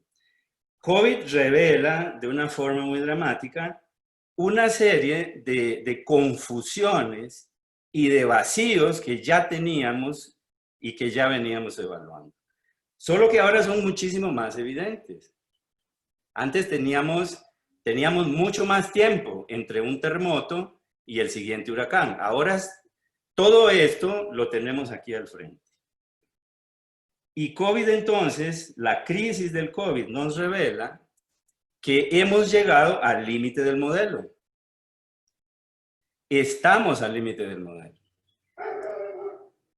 Y quiero aquí traer otra vez las palabras de los colegas. O sea, tenemos que ver si esa solución que hemos planteado es una solución viable o simplemente con creatividad y hasta yo diría que con un poco de una capacidad autocrítica, aceptar nuestros errores y entonces lanzar un verdadero proceso de reforma, un verdadero proceso de análisis de las condiciones que se necesitan para tener una gestión efectiva del riesgo. Termino ahí. Gracias, Rolando. Realmente han sido muy aleccionadoras las 4 participaciones. Y aunque he estado consultando un poco el chat donde muchos participantes dicen que evidentemente que es cierto, las preguntas no son nuevas, que es una reflexión que ya saben que ya se está en el aire desde hace tiempo. Yo creo que la respuesta de los 4 participantes en este panel han dado en el punto clave del tema. O sea, yo anoté 5 puntos como centrales de lo que se dijeron en las 4 intervenciones. Primero, que creo que no podemos desarrollar un modelo único para todos los países, dado que las condiciones en cada país son completamente distintas. Hay países con una visión y una estructura gubernamental mucho más avanzada que sí permite cierto tipo de estructuras sistémicas, y hay otros países donde los interlocutores tendrían que ser otros porque evidentemente no se puede imponer una estructura de tipo sistémico donde los países no tienen una estructura gubernamental consolidada. Ese sería, creo que, un primer punto que tendríamos que rescatar de esto. Un segundo punto es también un tema que ha venido arrastrándose ya desde hace algún tiempo, y es la gran distancia que hay entre la teoría y la práctica. O sea, tenemos una concepción muy avanzada del riesgo y que cada vez avanza más en términos teóricos, pero tenemos una práctica mucho más atrasada. Es decir, no ha avanzado al mismo ritmo la práctica de la reducción de riesgo, y no voy a hablar de gestión de riesgo, sino voy a hablar de reducción de riesgo con respecto a lo que se ha hecho la teoría. Lo dijo muy bien Rolando, que me parece que se han estancado un poco, lo enfatizó también Omar Darío, que se han estancado un poco estas estructuras en las que se ha puesto la política de gestión de riesgo en este caso, ¿no? Un tercer punto que también mencionaban y que parece fundamental es que efectivamente creo que hay que evaluar cómo el tema de la reducción de riesgo o la prioridad de reducir el riesgo en la sociedad se ha introducido en los instrumentos para el desarrollo. Plan Nacional de Desarrollo, planes locales de desarrollo, planes de ordenamiento territorial, gestión ambiental, o como se llamen en cada país o donde se haya incluido. Porque lo que ha sucedido, al parecer, es que se ha incluido de manera nominativa, pero no se ha incluido con una práctica que sea viable y que sea que pueda ser viable en los distintos países. Una cuestión que también se tiene que considerar es qué países tienen la capacidad realmente de respetar sus normativas y de utilizar esas normativas. Pues si nos vamos a los números, justamente ayer estaba yo consultando los índices de gobernabilidad del Banco Mundial y en cuestión de cumplimiento de las leyes y de la normativa, la mayoría de los países de América Latina están muy por debajo de la media, ¿no? Entonces, ¿qué planes se respetan en qué países? Y creo que si partimos nosotros de esa realidad, podríamos decir si lo que hay que hacer son planes y estrategias o hay que tener otro tipo justamente de estrategia para introducir el tema. Bueno, otro punto que también conviene mencionar es que debemos de ser, y lo decía Rolando muy bien, un poco autocríticos y autoevaluar qué es lo que la comunidad de gestión de riesgo ha planteado y ha hecho. A mí me preocupa un poco, por ejemplo, lo que decía Fernando, que decía, o sea, los sistemas están bien. Quizá lo que no hay son las condiciones para que los sistemas hagan su tarea. Pero lo que me preocupa a mí es que no podemos cambiar la realidad para que los sistemas sean operativamente eficientes, digamos. O sea, me parece que el problema está al revés. O sea, hay una realidad y quizá las estructuras que se pensaron para hacer gestión del riesgo tendrían que ser otras, que vayan más de acuerdo con la realidad. Y esto tiene que ver con el primer punto que ponía, que las condiciones no son iguales en todos los países, ¿no? Y el último punto que rescaté de este debate, ustedes me dirán si se me escapó alguno, creo que el punto clave en toda la cuestión. Y lo dijo Omar Darío muy claro, si es que la reducción del riesgo, y nuevamente señalo, no la gestión del riesgo, sino la reducción del riesgo, es un sector más de la administración pública o no, o es una estrategia del desarrollo. Y en esto yo pondría una cuestión que es más o menos equivalente, que es el tema de la pobreza. O sea, pobreza y riesgo tienen mucho de coincidentes y aunque no es lo mismo, es finalmente una aspiración del desarrollo. Entonces, no hay un sector de pobreza, no hay oficinas que atiendan la pobreza, entonces la pregunta es si riesgo que tiene que ver en sus causas con problemas estructurales del sistema, tiene que ser un sector y tiene que haber una oficina y una institución que se encargue de ese sector.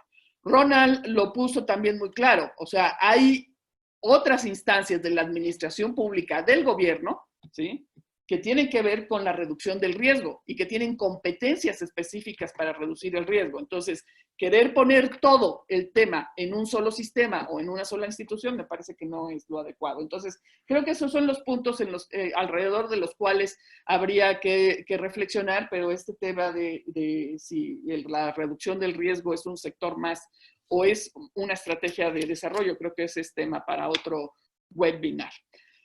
Bueno, no sé si tenemos, me parece que un par de minutos adicionales. Carlos, tú me dirás, quizá para dar una ronda de que hagan un comentario final cada uno de los panelistas antes de pasar a la sesión de preguntas y respuestas, ¿o quieres que pasemos directo a la sesión de preguntas y respuestas? Sí, sería excelente contar con un comentario final con la advertencia del límite de tiempo, ¿no? Porque luego vamos a llegar al final de la reserva de la plataforma de comunicación para que no se nos caiga y se nos corte la comunicación. Entonces les pediría por favor que sean muy breves y concisos. Gracias. Fernando. Bien, yo quiero decir que no dije que los sistemas están bien. Yo lo que dije es que la condición de lo sistémico no es lo que hay que cuestionar. Lo que me parece que hay que cuestionarse es si hemos construido sistemas. De hecho, cuando tú afirmabas ahora al final, siempre hablas de los sistemas o instituciones. Y en realidad, el concepto de que un sistema es una institución es el erróneo. Creo sinceramente que la manera de construir sistemas es sobre la base de construir mecanismos interinstitucionales. Y yo no estoy diciendo que hay que adaptar la realidad al sistema. Lo que también me estoy preguntando, ¿tá?, es si en realidad especializar a los sistemas de gestión de riesgo en la sola respuesta, no, lejos de mejorar la capacidad que tengamos de trabajar en la reducción de riesgos, lo único que va a hacer es sectorizar aún más instituciones que se han concentrado en la respuesta y no dejar en manos de otras la reducción efectiva de riesgos. Entonces, yo creo sinceramente que los sistemas tienen que ser sistemas, y creo también que el que haya sistemas especializados en el tema permite tener interlocutores que coloquen la temática sobre la mesa con todos los actores sectoriales. Esto no quiere decir que todas las respuestas las tenga ese sistema, pero sí creo que esta respuesta al COVID ha terminado de denunciar que aquellos sistemas que son instituciones sectoriales han quedado en muchos casos colgadas esperando, mientras que aquellas que son más sistémicas han sido utilizadas como herramienta de construcción de la respuesta efectiva ante la crisis concretamente. Gracias. Omar, Darío. Bueno, miren, yo sí defiendo el concepto de un sistema, pero es que todo no es todas las instituciones no son un sistema. Yo creo que estamos llamando sistemas a entidades, a instituciones, a instancias que no son necesariamente un sistema. Y esto me lleva a la teoría de la cibernética organizacional, a las teorías de Stafford Beer, hace muchos años, sobre qué es la teoría del sistema viable. Yo creo que falta un poquito de soporte de qué es sistema. Yo creo que la mayoría de lo que llamamos sistemas no son sistemas, no cumplen los mínimos requisitos de qué es un sistema. Ahora, la gobernanza del desarrollo tiene, digamos, enfoques, énfasis. Para mí el sistema de gestión del riesgo de desastres, desde un punto de vista integral, es esa misma gobernanza del desarrollo, pero con una imagen objetivo que es reducir el riesgo. O sea, cada entidad, de acuerdo con el ámbito de su competencia, juega un papel. Las organizaciones tienen que ser realmente procesos de articulación y coordinación interinstitucional. Yo lo veo de esta manera y ya con esto creo que puedo cerrar. Es como hablar de una orquesta. Resulta que hay un director de orquesta que no es que mande, sino que orienta y da la entrada a cada uno de los músicos para que suene la sonata, para que suene el concierto. Y cada uno de los músicos tiene su partitura, así como lo tiene el director de orquesta. Entonces, ¿qué pasa? El Plan Nacional, por ejemplo, de un Sistema Nacional de Gestión del Riesgo, es la partitura que conjunto de todas las partituras de todos los músicos, y cada uno de los músicos toca lo que le corresponde y sabe tocar lo que le toca hacer en su momento. Entonces, eso es un sistema. Una orquesta es un sistema. Bueno, lo que necesitamos de nuestra gestión del riesgo de desastres es que la gestión del desarrollo, por un momento dado, se pone la partitura cuyo objetivo es la gestión, la reducción del riesgo. En otros momentos esa gestión del desarrollo tiene otros objetivos, tiene otros énfasis, y el papel de cada una de las instituciones, de acuerdo al ámbito de su competencia, es diferente. Yo sí creo que deben haber sistemas. El problema es que la mayoría de lo que llaman sistemas no son sistemas, son simplemente entidades para atención de emergencias, en donde, entre otras cosas, ha estado el sector salud, han estado las defensas civiles, la Cruz Roja, los organismos de atención y respuesta a emergencias, pero eso no es un sistema integral de gestión del riesgo. Eso es lo que yo podría aportar. Correcto. Ronald, por favor. Again, I will be brief. I think all of what I've heard today from your opening remarks, Elisa, to our colleagues, I think it is really calling for us to really rethink how we are training our workforce, in terms of our understanding of the issues and the role that the respective, arms of government and sector players of government play in this whole process. This understanding of systemic risk I mean, when I was studying, that was not a conversation that was really on the table. So it is really bringing us to a place where, with more knowledge, with a better understanding of the complexities that we're dealing with, then we have to begin to rebuild that into the ground in which we train a lot of the professionals who are coming out to grapple with today's problems and tomorrow's problems.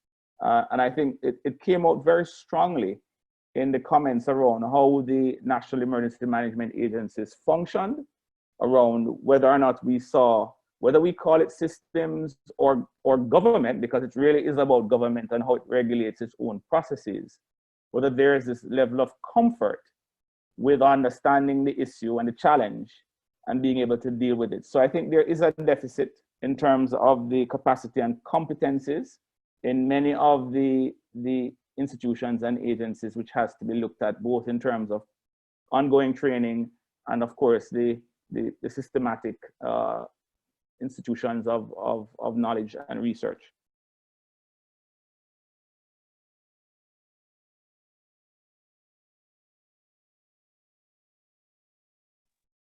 Gracias, Ronald. Rolando, a ti te pediría 2 minutos. ¿Prefieres, tenemos una sesión de preguntas y respuestas, ¿prefieres que demos lugar a las preguntas y después tengas 2 minutos para cerrar el panel en general, o prefieres tu intervención ahora? Mejor 2 minutos ahora que 100 volando. Adelante, está bien, está bien. Yo te guardo tus 2 minutos al final para que cierres completamente el panel, por favor. Entonces, le daría la batuta a Emily Wilkinson, también parte del equipo RAR, para que dirija la sesión de preguntas y respuestas, por favor. Muchas gracias. Tenemos la primera pregunta, es para Nahuel. Y la pregunta es, bajo la sombrilla de Sendai, ¿cuál es el apoyo que se hace a los países y organizaciones intergubernamentales para el diseño y puesta en marcha de políticas y planes de reducción de riesgo? ¿Y cómo se integra en este apoyo el concepto de riesgos sistémicos, los riesgos biológicos, etcétera? Nahuel. Bueno, muchas gracias. Muy rica la conversación, un montón de ideas que me vienen a la mente. Pero bueno, nuestra agencia es responsable de apoyar la implementación y monitoreo del marco de Sendai. Y como tal, nos interlocutamos con una plétora de agencias, no con un solo ente, sino bajo el entendimiento que la reducción de riesgo es responsabilidad de todos los actores de la sociedad y a todos los niveles. Esta pandemia nos muestra que una respuesta y una recuperación efectiva solo es posible si se consideran todos los niveles de gobierno, todos los sectores, todas las políticas, planes, protocolos, aspectos sociales, culturales, y también asegurar una respuesta en cierta armonía con la ciencia, ¿no? Entonces, desde ese punto de vista, nosotros tratamos de apoyar a los países para que puedan aplicar este enfoque sistémico de la reducción de riesgos. Ante un problema sistémico donde vemos que los riesgos reverberan los unos con otros, creando efectos cascada, no podemos dar respuestas fragmentadas, ¿no? Entonces es importante promover la coherencia de las políticas y la coherencia de las acciones. Elizabeth hablaba cómo vamos de la teoría a la práctica, pero yo creo que el marco de Sendai es bastante claro. Creo que el gap que hay entre la teoría y la práctica tiene que ver con la comprensión del riesgo, con la gobernanza del riesgo, con cómo financiamos la resiliencia y con cómo nos preparamos, respondemos y nos recuperamos mejor. Y como tal, tratamos de poner a la comprensión del riesgo y la gobernanza como un aspecto clave de la agenda del desarrollo. Ejemplos muy prácticos, estamos apoyando en estos momentos a CEPREDENAC en la implementación de ciertos aspectos de su plan regional, y esto lo hacemos en coordinación con OPS, cada una desde sus mandatos. Estamos apoyando a SEDEMA en hacer un análisis sobre la naturaleza sistémica de los riesgos y ver cómo este enfoque se puede empujar mejor desde la Comprehensive Disaster Management Strategy del Caribe, y así también influenciar una recuperación que genere más resiliencia.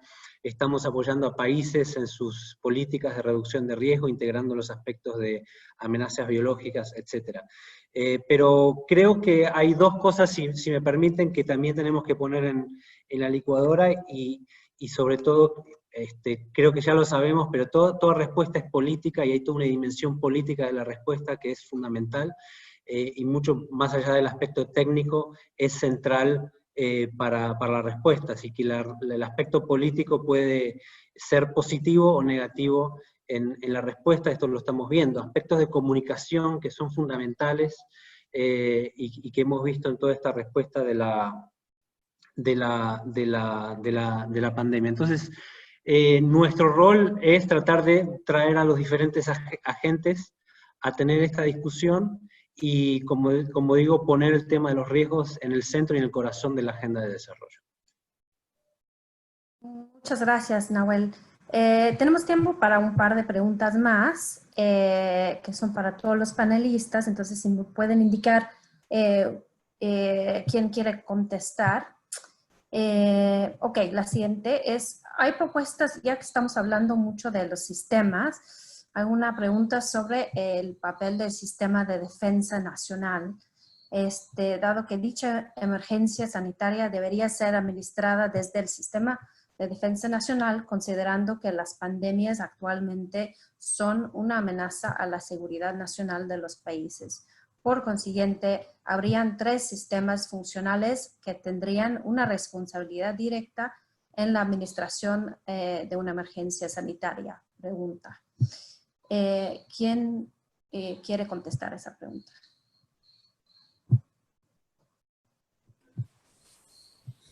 Bueno, Fernando. comienzo. Yo creo que la defensa es parte del sistema, como lo es la seguridad nacional interior, como lo es la salud, como lo es el desarrollo social, como lo es la economía, como lo es el ordenamiento territorial. Entonces, no es posible concebir ninguna de las respuestas desde uno de los sistemas. Y sería erróneo creer que hay quienes están más habilitados en la construcción de esa respuesta. En Uruguay, por ejemplo, el Ejército Nacional en este momento está en el control de las fronteras, pero el Ejército Nacional, a la hora de salir públicamente a decir qué es lo que está haciendo, dice, estamos actuando en el marco del Sistema Nacional de Emergencia. Y no solo lo dice,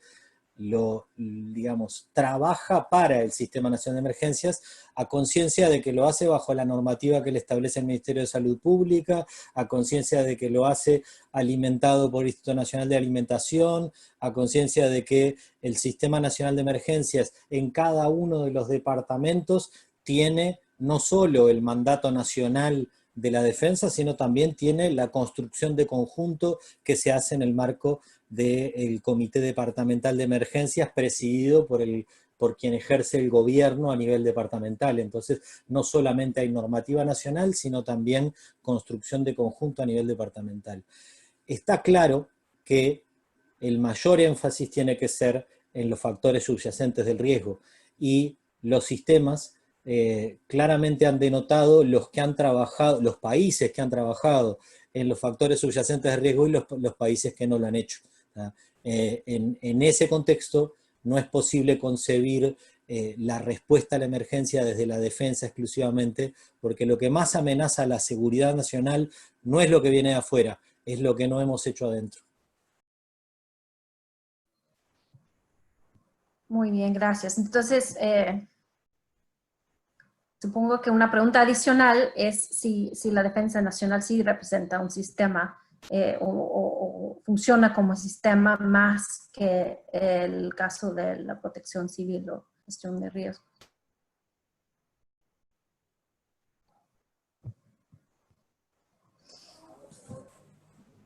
Lo que pasa es que en Uruguay no existe la protección civil.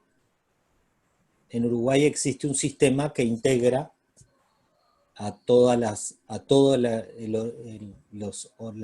tres fuerzas de la defensa dentro del propio sistema. Pero no existe una entidad que sea protección civil. Ok. Rolando, sí, por favor.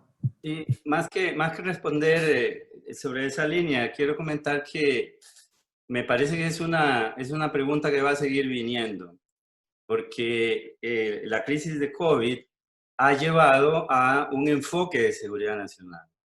Y en muchas partes esa definición, esa articulación de sistemas o de instancias que son diferentes en los países, no está suficientemente clara. Entonces, uno escucha hoy ya una gran presión para hacer modificaciones en las estructuras políticas, de política pública, para hacer reformas en las que este tipo de temas, digamos, uno que es tan dramáticamente por encima de lo usual, sean tratados desde esa perspectiva. Yo lo veo mucho en África, donde trabajo bastante, en donde creo, casi que mi predicción sería que las próximas reformas a los sistemas de gestión del riesgo los van a acercar más a los esquemas de defensa nacional que a los esquemas de desarrollo. Entonces, es una tendencia que me parece que hay que ir observando, que hay que ponerla en la mesa y que hay que analizar muy bien las implicaciones que puede tener. Bien, gracias. Voy a pasar a la siguiente pregunta, que está relacionada, de cierta manera, a una pregunta sobre la accountability, o la rendición de cuentas de los tomadores de decisión en este escenario. Se refiere al escenario de la respuesta ante la pandemia. Y como creo que se planteó el profesor Label, ¿cómo lo ven en esta situación? O sea, hay posibilidad de tener mayor rendición de cuentas, más accountability en esa situación, o va a ser más complicado de lo normal?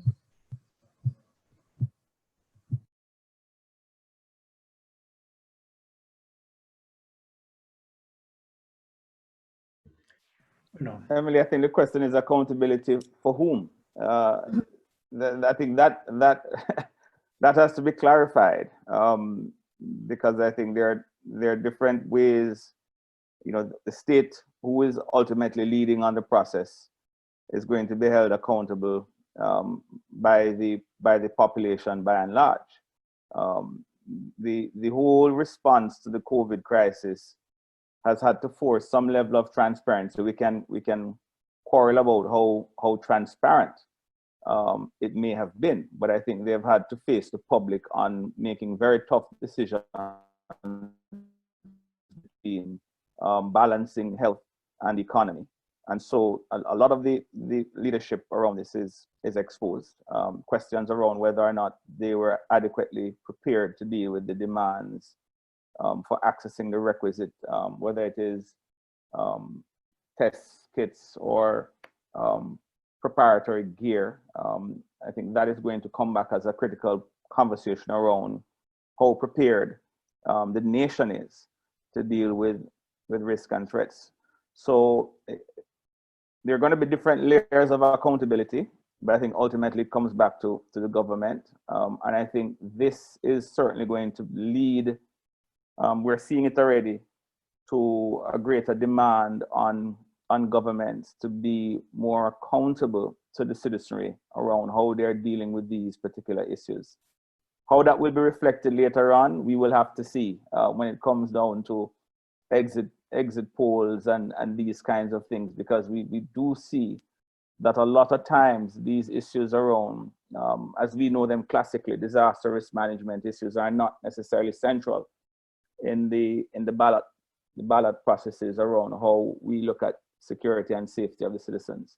Often that is replaced with other matters that are economic and a different form of security in that process. So I'll offer that, but I think that's without knowing, you know, where the accountability question is being pitched. That would be my contribution to that question. Thanks. Tengo un comentario. Yo creo que este caso es un caso, como todos los desastres, que pues tiene que tener una rendición de cuentas, pero es mucho más allá, porque en muchos países, la mayoría han optado por utilizar medidas de emergencia extremas que dan las constituciones más allá de la legislación que se tiene para la respuesta a emergencia. Esto no es un problema de simple respuesta a emergencia. Aquí hay una rendición de cuentas sobre aspectos económicos, sobre decisiones sociales, sobre aspectos de empleo, de trabajo, de desarrollo económico, de producción. No es solamente la respuesta del sector salud y de las entidades que acompañan la logística de toda esta problemática. Es mucho más profundo y más cuando se ha utilizado medidas excepcionales a nivel de las constituciones. Es decir, son como leyes habilitantes que convierten al gobernante en un dictador, en que puede legislar, como pasó en Colombia, en que empieza a sacar nuevos decretos con fuerza de ley que tienen que tener control político por el Congreso de la República, por el Parlamento, y no solo por el Parlamento, por la Corte Constitucional, porque está tomando unas medidas de excepción que no son las que establece las leyes, digámoslo así, en las cuales están funcionando los sistemas nacionales, y hablo de los que son integrales de gestión del riesgo, no solo de respuesta a emergencias. Aquí hay un tema mucho más profundo que es un tema político, y por lo tanto, esa rendición de cuentas se tiene que dar en lo político, en lo institucional, y obviamente desde el punto de vista social, económico, y todos los demás elementos que conducen a mirar la problemática como se debe ver, en forma integral, porque es que las decisiones que se están tomando no son simplemente decisiones de atención de emergencias o de salud para colocarse unas máscaras, no, es un problema muchísimo más grande donde se ha optado por utilizar medidas excepcionales que dan solamente las constituciones en condiciones de la mutación de un sistema. Y hablo del sistema político, del país, en la grave consecuencias que puede significar un tema como la pandemia.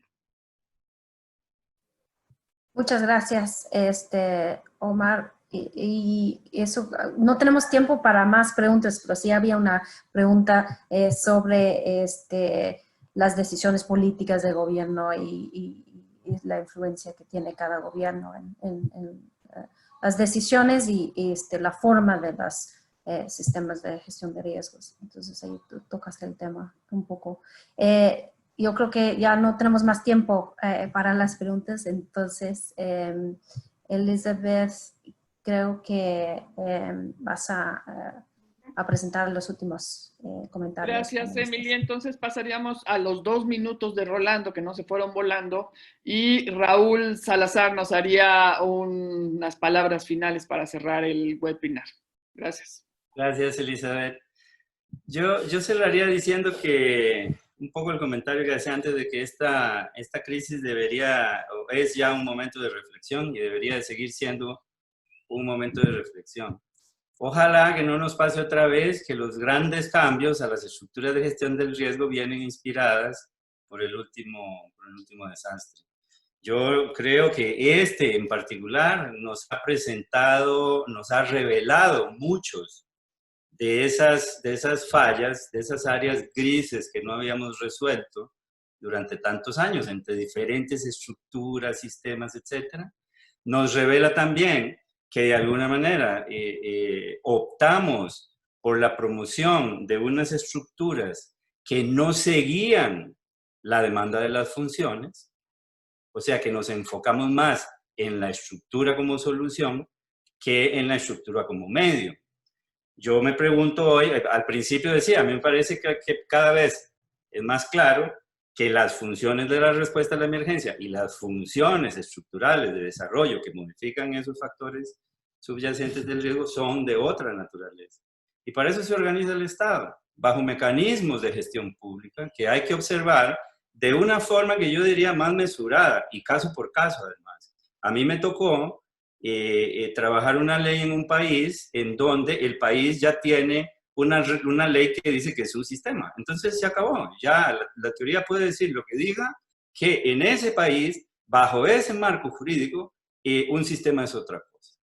Entonces, para mí la pregunta es, hoy, cuando siento que de nuevo venimos ante una ola de modificaciones sustanciales a la forma como se gestiona o se reduce el riesgo, creo que es un momento para aplicar un poco el freno, para pensar entonces en cuáles son y de qué forma se pueden implementar estas grandes modificaciones. Y sobre todo evitar esa tendencia que tuvimos en nosotros en los años anteriores de empezar definiendo la estructura y después tratando de acomodarle las funciones a esa estructura. Ahí vuelvo a decir, hay que tener creatividad y hay que aprender de los errores. Gracias. Muchas gracias, Rolando, y paso el micrófono a Raúl para que nos haga favor de cerrar el webinar. Y yo en lo personal agradezco nuevamente a todos los panelistas y a todos los participantes en el público que estuvieron presentes. Gracias. Muchísimas gracias, Elisa. Muchísimas gracias también a los colegas que se nos han unido esta mañana para esta discusión, que creo que deja muchas líneas interesantes de reflexión, que justamente era la idea. Yo tomaba nota de algunas de las intervenciones y creo que en muchas de ellas yo creo que coincide esta importancia de ver, ¿no? Esta distinción, como decía Rolando, entre lo que es la estructura, lo que son las funciones y cómo esto ha sido en el proceso de la región adaptando, ¿no?